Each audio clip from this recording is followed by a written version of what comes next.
समझते थे राधा साधारण है। जिस राधा केवल 1 साल से आंसू बहा रही है, केवल कृष्ण की आत्मा है। 1 साल तक किशोरी सोई नहीं।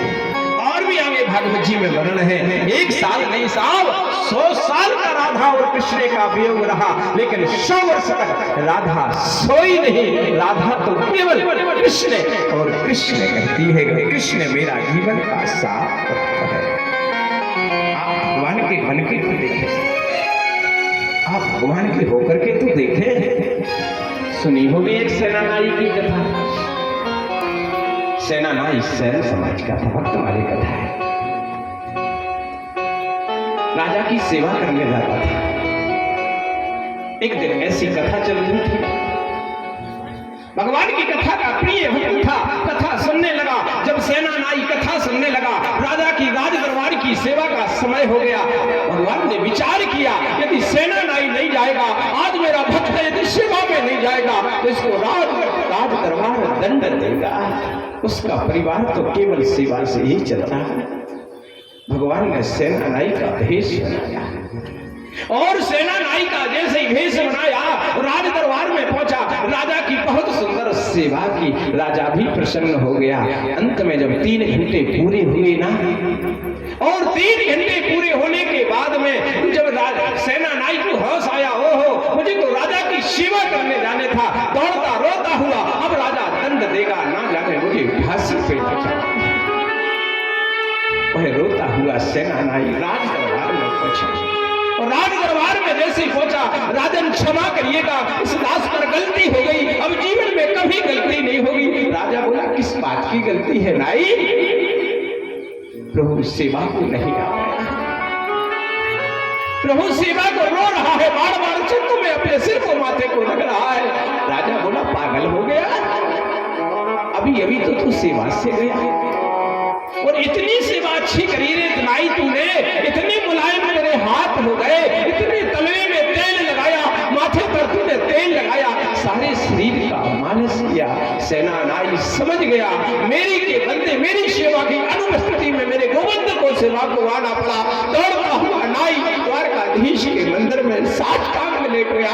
हे प्रभु, इस भक्त की लाज बचाने के लिए आप सेनानाई बन जाते हैं साहब, भगवान से संबंधित जोड़े। भगवान सेनानाई बनने के लिए तैयार है, भगवान सेवक बनने के लिए तैयार है, भगवान नौकर बनने के लिए तैयार है, भगवान स्वामी बनने के लिए तैयार है। केवल आपको संबंध जोड़ना पड़ेगा। संबंध यदि परमात्मा से जुड़ गया तो आपका पूर्ण कार्य होगा। सुखदेव कहते हैं आज गोपियों का संबंध केवल परमात्मा से है, और गोपियों का अद्भुत प्रेम है साहब। एक बार नारद को भी घमंड हो गया, और नारद जैसे भगवान के धाम को पहुंचे, भगवान सिर पर हाथ धर करके बैठ गए। बोले बहुत दूर का सर दर्द कर रहा है नारद, प्राण निकलने वाले हैं। नारद जी बोले दवा क्या है? बोले दवा तो थोड़ी सी है। बोले क्या? बोले कोई यदि चरणों की रज, कोई चरणों की रज लाकर के मेरे माथे पर लगा दे, मेरा रोग ठीक हो जाएगा। बाबा तू भी अपनी रज मेरे माथे पर लगा दे। नारद जी बोले हम रज नहीं देंगे। बोले क्यों? बोले मुझे मालूम है हम सेवक हैं, आप स्वामी हैं, यदि स्वामी के माथे पर सेवक की रज लगेगी तो मुझे कौन सा नरक मिलेगा। रज नहीं दी नारद जी ने।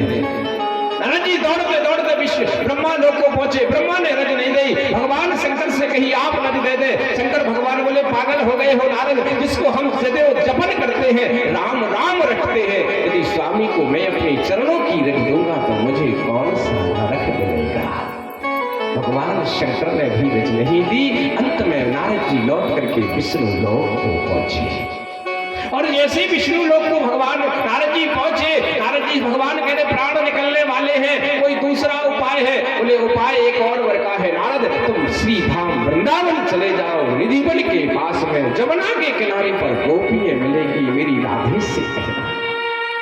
नारद दौड़ते दौड़ते निधिवन को पहुंचे, और नारद को जैसे ही गोपियों ने देखा, बाबा तेरा मन उदास दिख रहा है, तेरा श्याम सुंदर तो ठीक है ना? नारद के आंख से आंसू। सुखदेव कहते हैं राजन कुछ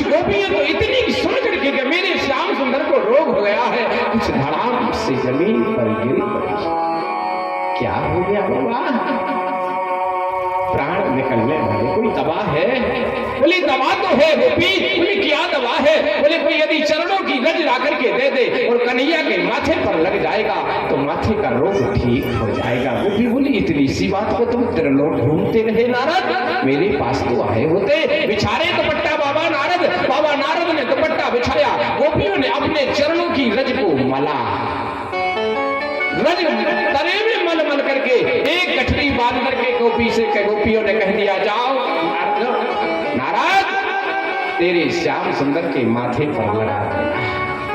एक जन्म का रोग नहीं, जब तक एक जन्म जन्मांतर तेरा श्याम रहेगा, तेरा स्वामी रहेगा, उसको कभी माथे का रोग हो नहीं सकता। क्यों? एक गोपियों के चरणों की रज है। अर्जुन ने कहा जानती हो देवियों तुम्हें कौन सा नरक मिलेगा, कौन सा नरक मिलेगा जब तुम उनको अपना पति मानती हो और पति और पत्नी का भाव लेकर के चरणों की रज माथे पर लगाओगी तो कौन नरक मिलेगा। गोपियां हंस करके बोली बाबा ये पुराण मैंने पढ़ा ही नहीं है,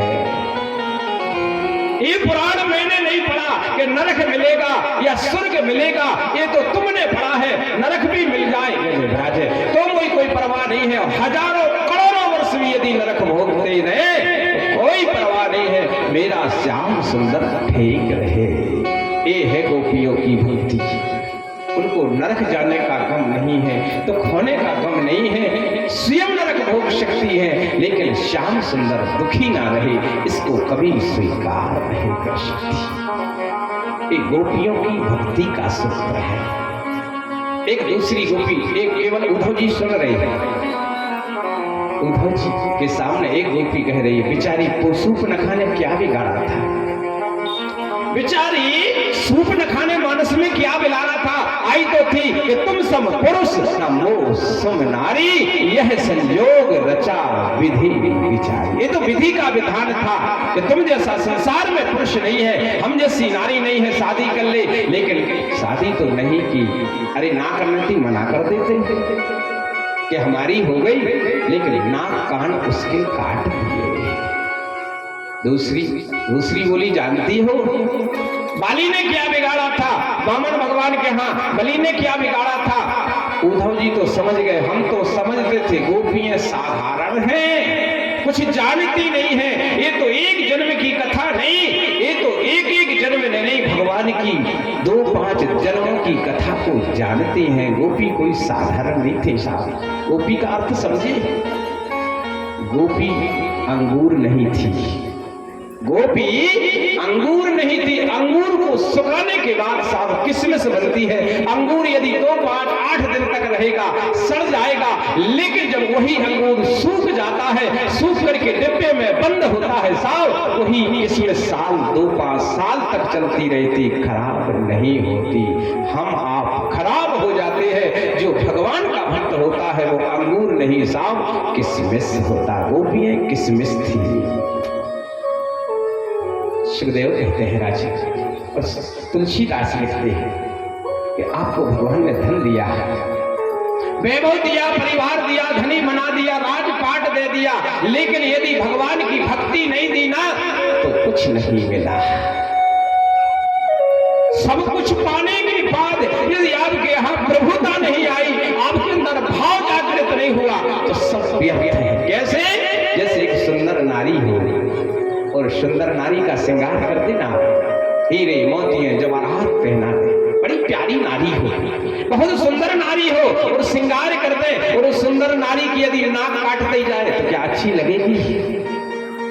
श्रृंगार भले भी पहने रहे, उसकी कोई जवाबदारी नहीं है, लेकिन उसकी महिमा, उसकी सुंदरता उसकी नाक से होगी साहब। यदि नाक रहेगी तो सब कुछ रहेगा, यदि नाक काट दी जाएगी तो सुंदर नारी की सुंदरता समाप्त हो जाएगी।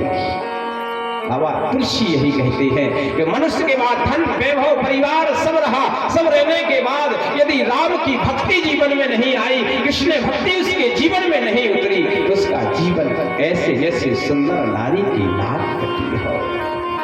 बुद्धि बड़ी चतुराई बड़ी, बुद्धि बड़ी चतुराई बड़ी, और संतन में प्रगति है, मान बड़ो धनवान बड़ो, मान बढ़ गया, धन मिल गया, मान बढ़ो धन बान बढ़ो, इस जग में कीरत है। घूमते द्वार गजिंदे हजारे, इंद्र से कछु नाही कमी है। पर तुलसी भक्ति, तुलसीदास जी कह रहे हैं, पर तुलसी भक्ति के बिना जैसे सुंदर नारी की नाक कटी है। शाम जैसी नारी में सुंदरता नहीं रहती, जैसी हम और आप में सुंदरता नहीं रहती है। यदि आप जीवन की सुंदरता लेना चाहते हो, जीवन को सुंदर बनाना चाहते हो मेरे भाई बहन, तो भगवान की भक्ति उतारना पड़ेगी। और आपके जीवन में यदि भक्ति उतर गई और भक्ति रस आपके जीवन में हो गया तो भगवान सदैव कृपा करते हैं। और भगवान भाव से होते हैं ना, भाव का भूखा हूं मैं, भाव का भूखा हूं मैं, भाव एक सार है। और जो भाव से भजे उसका पेड़ पर। भगवान तो भाव की भक्ति को स्वीकार करते हैं। आज गोपियों के प्रेम की दर्शन को, और गोपियां, उद्धव जी यही कहते हैं, कवि ने यही पंक्ति लिखी है, तो प्रेम की बात है उद्धव, तेरे बंदगी तेरे बस की नहीं है। वो तो प्रेम की बात है